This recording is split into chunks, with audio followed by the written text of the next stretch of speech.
Keralove Keratin application process step by step. Step 1. Purifying shampoo. Wet hair and apply a small amount of Keralove purifying shampoo. Rub hands together briefly and then massage throughout the hair and rinse completely the shampoo. Step 2. Keratin lotion. Dry out the hair up to 100%. Apply the Keralove Keratin lotion. Spread the product uniformly and cover the whole hair. Do not apply keratin lotion in excess.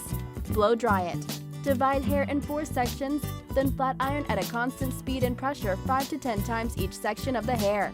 Use a flat iron that heats up to 450 degrees Fahrenheit. You can stop flat ironing once you notice the hair is shiny, then rinse hair with water only. Step 3. Hair mask. Apply the Keralove hair mask on damp hair for roots to end. Comb and detangle hair carefully and allow hair mask to sit for approximately 15 to 20 minutes. Rinse hair with just water and blow dry the hair to finish.